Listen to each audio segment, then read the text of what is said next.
Hello મિત્રો, કેમ છો? મજામાં? હું પણ મજામાં છું. તો આજે આપણે કટોરી વાળું બ્લાઉઝ કેવી રીતે કટિંગ કરવું એ શીખશું. તો આ આપણે 1 મીટરનું અસ્તર પીસ છે, તો એને આમ ડબલ કરીને રાખવાનું છે. આ આપણે બ્લાઉઝનું માપ છે. તો એનો પહેલા આપણે પાછળના ભાગની લંબાઈ માપશું. જે ખંભા હોય ને, ખંભેથી તે આપણે અહીંયા ટક્સ લીધેલા હોય નાલી, એટલે 15.5 છું, એટલે 16 રાખવાનું. આપણે એની લંબાઈ લઈ લઈશું આવી રીતે. લાઈનિંગ કરી નાખવાની છે. પછી આવી રીતે આપણે પહોળાઈ માપવાની છે.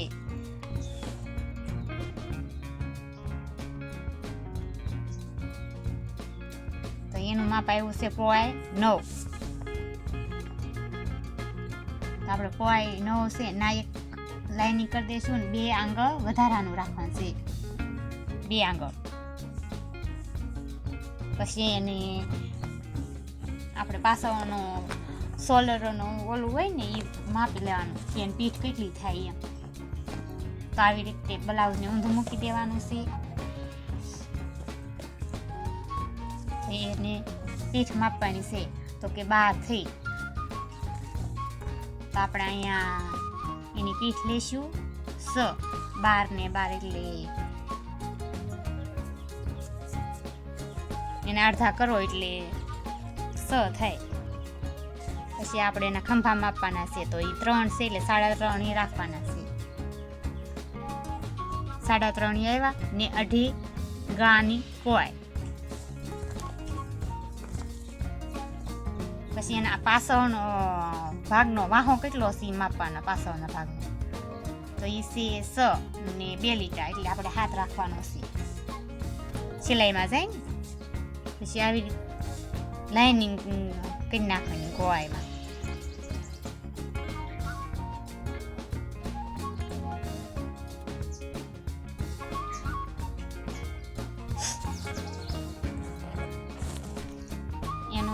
આપણે ટૂંકી બાહીનું છે એટલે એનો મૂંઢો કેટલો ઉતારવાનો છે એ પણ હું તમને કહી દઉં. મૂંઢો એટલે કે આપણે બગલનો ભાગ. આમાં હવા પાંચ છે એટલે આપણે આમાં પોણી બાહી રાખવાની છે ને આમાં ટૂંકી બાહી છે, એટલે આપણે 5.5 લઈશું.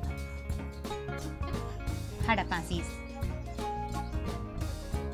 ને જેને ગોળાકાર હોય ને એ 1/2 ઇંચ એની ગોળાકારમાં દેવાનું આવી રીતે. આપણે પાછળના ભાગનું થઈ ગયું છે તો એનું કટિંગ કરી નાખીએ.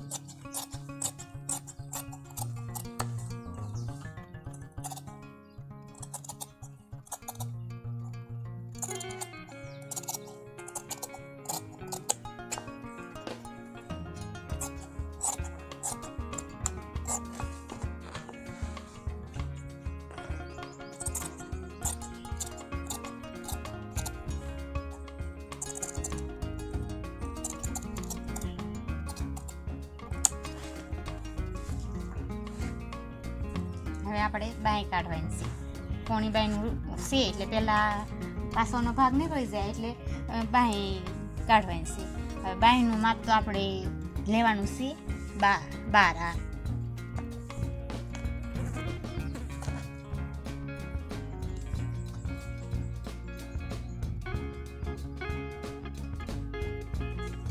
એવી રીતે ગોળાઈ આવી દેવાની છે. જે અહીંયા 2 આંગળ મેં રાખ્યું છે એને આપણે બીજું કાપડ જોઈન્ટ કરવાનું છે. જો આ કાપડ છે એ પણ હાલે થઈ ગયું છે. અહીંયા હાંધો મારીને એને જોઈન્ટ કરી દેવાનું એટલે ઘટે નહીં. નકર પછી અસ્તર પીસમાં પાછું કાપડ ઘટે. એટલે બીજી બધી જગ્યાએ હાંધા કરવા કરતાં બહેમાં હાંધો એક લઈ લેવો સારો.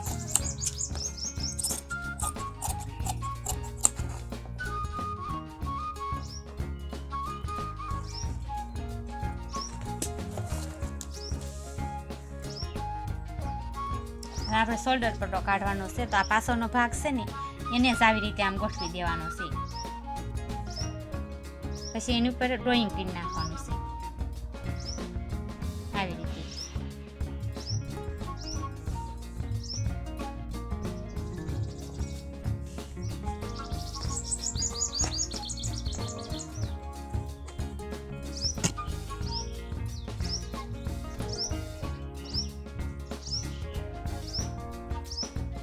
આપણે પાછળનો ભાગ છે ને એનું ડ્રોઈંગ કરી નાખીએ, એટલે શોલ્ડર પટ્ટો કાઢવાનો છે.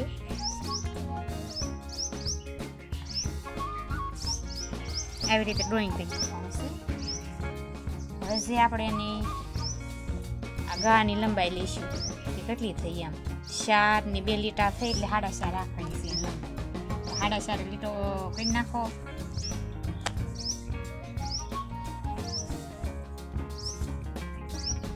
પછી આવી રીતે શોલ્ડર પટ્ટાનું માપ લેવાનું છે. તો એ હાથ થયું, હાથ છે ના લાઇનિંગ કરી નાખો આવી રીતે.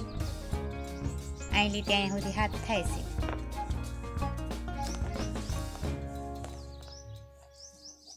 પછી આવો નીચેના ભાગનું માપ લેવાનું છે 4.5. તો ના ટીક કરી દેવાની છે. પછી આવી રીતે શેપ આપી દેવાનો છે ગોળાકારમાં.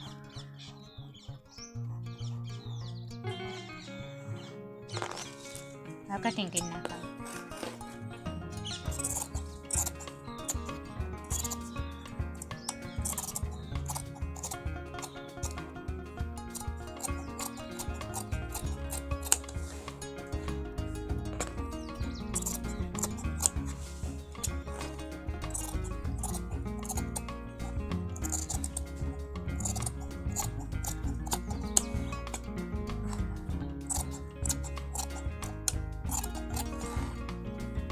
કાપડ ઉપર આવી રીતે હાથ રાખો ને એટલે તમારા કાપડ એકે બાજુ ફરે નહીં, એમ કટિંગ કરવામાં વ્યવસ્થિત કટિંગ થાય.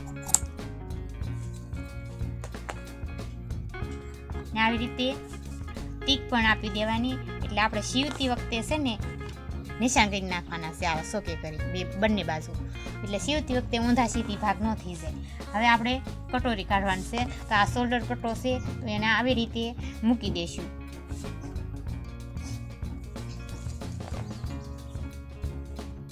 હવે આપણે આ છે કટોરી, તો એને આવી રીતે ઊંધી રાખવાની છે. તો અંદાજ આપણે કેટલો જોઈશે એમાં આવી રીતે માપી લેવાની, આવી રીતે માપ કરવાનું છે. ઓકે, એટલે આવી છે. એનું ગોવાઈની બધું આવી રીતે આમ કરી નાખવાનું છે. દાખલા તરીકે એટલી આમ થશે એમ. આ થઈ ગયું છે. ને આપણે જે શોલ્ડર પટ્ટો છે એને આવી રીતે રાખવાનો છે. પછી આવી રીતે કટોરી કાઢવાની છે. આ સાદી કટોરી કહેવાય, આમાં કાંઈ બોમ્બે કટોરી વાવું કે એવું કાંઈ છે નહીં. હવે આપણે કટોરી પણ કાઢી લીધી છે આમાં, તો એ પણ કટિંગ કરી નાખીએ.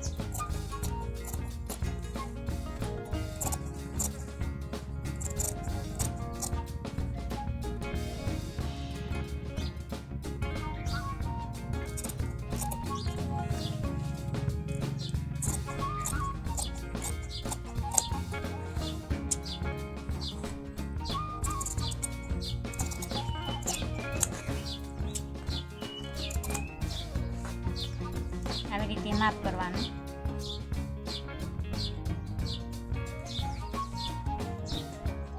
થોડુંક ઓલું લાગતું હોય આપણને તો પાછું કાપી નાખવાનું.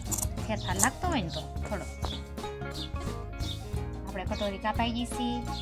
તો હવે આપણે આવી રીતે 2 આંગળીએ કરી એને ટક્સ આપવાના છે કટોરીના. તો આ થોડુંક વધી ગયું છે તો એનાથી થોડુંક ઓછું રાખવાનું છે. તો વધારે પડતા આપણે ટક્સમાં લઈ લઈએ કાપડ તો પછી પાછું ખોલા પડે ને ફૂગા પડે ને એવું થાય. એટલે આવી રીતે એટલું માપનું આપવાનું છે.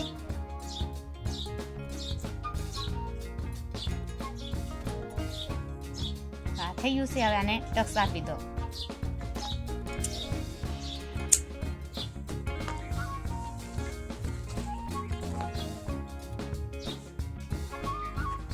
આમાં નિશાન આપી દેવાના. તો જોડતી વખતે આપણે ઊંધા સીધી ભાગનો જોડાઈ જાય એ ખરખા. તો આપણે આ યોગ પટ્ટો કાઢવાનો રહો. તો યોગ પટ્ટો તો મેં તમને કીધેલું જ છે કે બ્લાઉઝ આપણે કટોરી શોલ્ડર પટ્ટા અને પાછળનો વાહો જોડાઈ જાય એટલે આપણે યોગ પટ્ટા પછી કાઢવાના. તો આપણે જેટલું એની જગ્યા હોય એટલો યોગ પટ્ટો માપી નીકળે. ઓલો નાનો થઈ જાય મોટો થઈ જાય. માપ અડધું સિવાય જાય પછી યોગ પટ્ટા કાઢો તો વધારે સારું રહેશે ને માપે આમ હરખું ફિટિંગી આવે. તો મિત્રો આ તો આપણે બ્લાઉઝનું કટિંગ. તો કેવો લાગ્યો અમારો વિડીયો તો લાઈક કરજો, શેર કરજો અને સપોર્ટ કરજો. આવજો, બાય બાય, ટાટા.